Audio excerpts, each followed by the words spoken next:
The Great British Police Force, a commendable profession once upon a time. Oi, come on you lot, I know who your dad is. Once, it was widely respected and appreciated by everyone, and that respect and appreciation was mutual.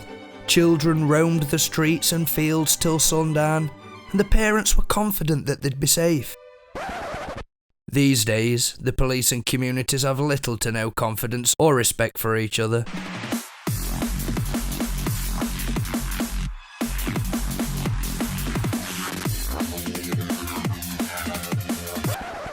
And that change is not by the fault of the average constable, but the reformers. We're always being told that more police are needed, that there aren't enough resources and manpower. Spending it on 10,000 extremely needed policemen and women. We need more different kind of police employees, for example, doing cybercrime. That's why we have put money into a new national cybercrime unit. What we're putting forward is a proposal to increase police numbers. Well, for all those that think that, listen up, because I'm about to tell you why that is horse shit. The number of police officers per person since 1901 are as follows. In 1901 there were 32 million people, there were 42,000 police officers. 1911, 36 million people, 51,000 police officers. And we can go through this list up until 2010, when there was 63 million people and 143,000 police officers. 2016, 65 million, and that went down to 124,000 police officers after the cuts. But it's plain to see that the number of police per person has risen considerably during the time that the excuse has been given that more manpower is needed to do what they used to do. The population has doubled and the number of police officers has risen 3 or 4 times. And these numbers don't include the tens of thousands of office and administration staff employed to deal with the tedious paperwork that was supposedly tying police officers down.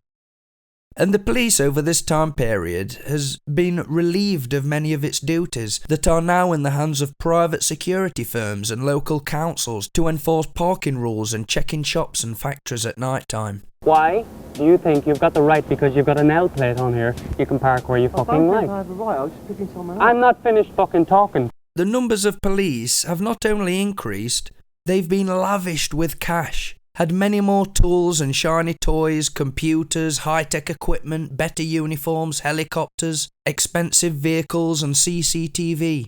Now, in addition to extra manpower, we have introduced new, high-speed, 3-litre squad cars that make the American type of noise.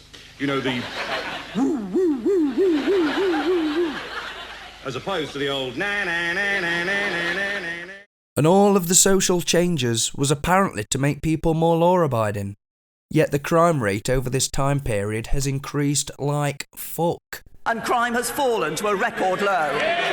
Hello? Hello? Anybody home? Think, McFly. Think. And the left wing are convinced that this rising crime is a social economic problem. They blame it on poverty. Hello? Hello? Anybody home? Hey, think, McFly. Think. Most people in Britain today we class as poor aren't on the same scale as people 100 years ago even. I doubt many know what real poverty looks like with the welfare checks, the hospitals, widescreen TVs, school dinners and opportunity to gain skills. So what in the New World Order is going on here? To answer this, we need to go back to the beginning of policing to see how it worked before and why the police force was created. The first modern police force was the London Marine Police Force. They were not government controlled and were responsible for the prevention of crime. In its first year of operation, 2,000 offenders were found guilty of theft from the docks. This success led to the enacting of the Marine Police Bill, which made it the first publicly funded preventative police force. So a parliamentary committee was appointed to investigate. Sir Robert Peel was made the Home Secretary in 1822. From the investigation, Robert Peel believed that the way to standardise the police was to make it an official paid profession, to organise it in a civilian fashion, and to make it answerable to the public. After he presented his ideas to Parliament, they were approved and made official with the Metropolitan Police Act of 1829. The chosen method was intensive patrolling, so everyone knew that an officer was always nearby. Sir Richard Mayne, the first Commissioner of the Metropolitan Police, said he intended to achieve his objectives by having constables in uniform walking the streets, observing and being observed by the public. The constable was to be alert and to see every part of his beat once every 10 or 15 minutes so a citizen in need of assistance can remain in one place until an officer arrived. Though this was met with resistance from the public, who were rightly worried that the police could be militarised and turned into a tool to suppress protest, so they were not armed. But the mere presence of a uniformed police officer prevented some crime and gave a degree of safety and protection for the public. They also contributed in other ways, and were available to control traffic, prevent accidents and establish close relations with the people living in the area. Mutual confidence and respect was fostered, and the concept of a policeman as a citizen in uniform became reality. New departments were set up over the next few decades, like detectives, inspectors and the CID, and over time the force became more efficient and more popular, and on the whole the cities and towns became much safer. So, why the change? If the old Dixon of Dock Green style of policing was so good at preventing crime and antisocial behaviour, why change it to what Peter Hitchens calls fire brigade policing? And why has there been no backlash to return to intensive patrolling?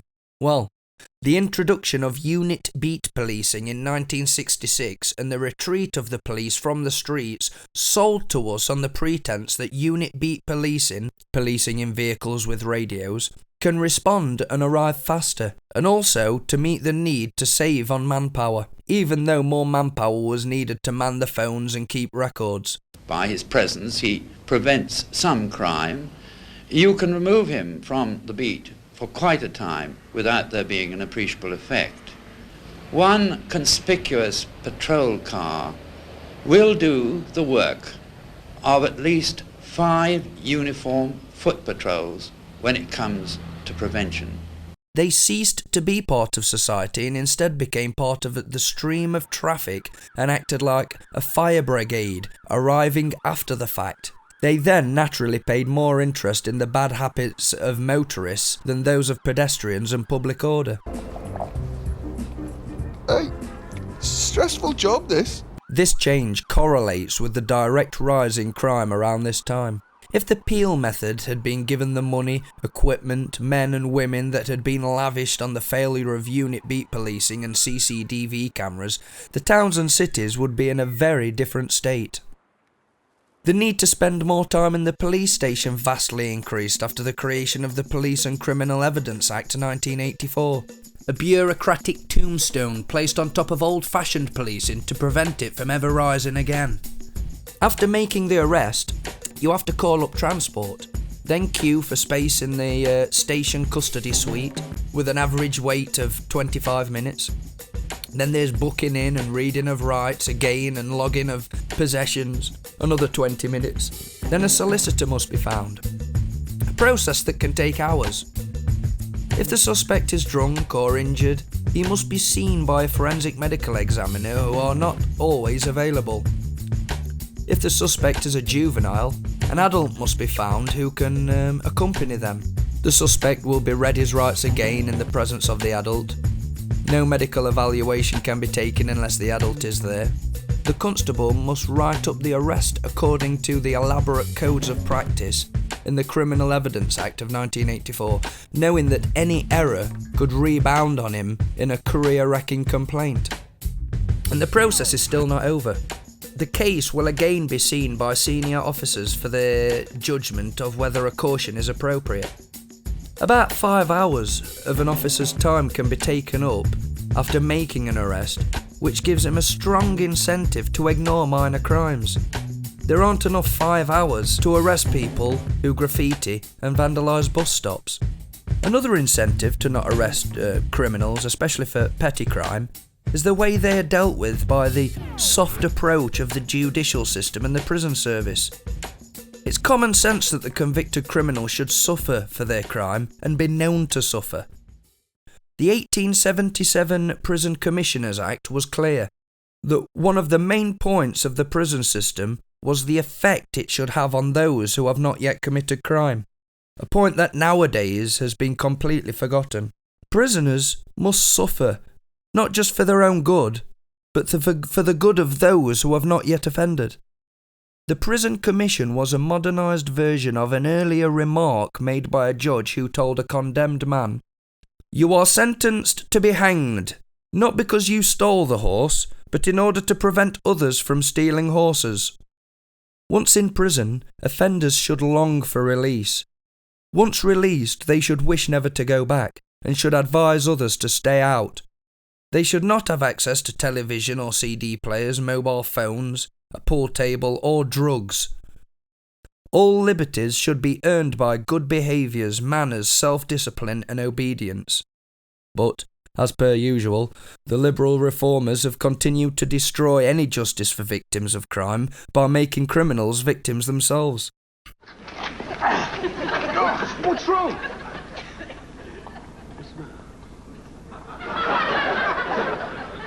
Sorry, sir. He says he doesn't want to go in the back. He gets car sick.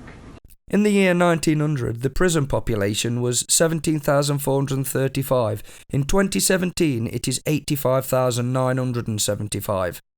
And that's even with gentler sentences, more lenient court systems and drug laws, and the introduction of tagging and antisocial behaviour orders. The reformation of the prison system is clearly not working to deter people from committing crime. Some kind of discipline, relinquishment of liberty, and hard labour needs to be reinstated to act as some sort of deterrent and to try and bring down the number of reoffenders. More than half of prisoners go back to prison within the first year of release. The cost to the taxpayer on all of this shit is estimated to be 9.5 to 13 billion pounds per year. The state seems more interested in revenue collecting than preventing crime, and they're more and more getting involved with political issues, monitoring the internet for mean words, and arresting people for being politically incorrect, or in the case of the Rotherham and Rochdale rape gangs, not arresting people because of political correctness. You can't park that in there, love. Disabled space. I'm not parking it in there, I'm just reversing so I can go out and turn left. No, you're not. You drive in there, you're going to get a ticket, love.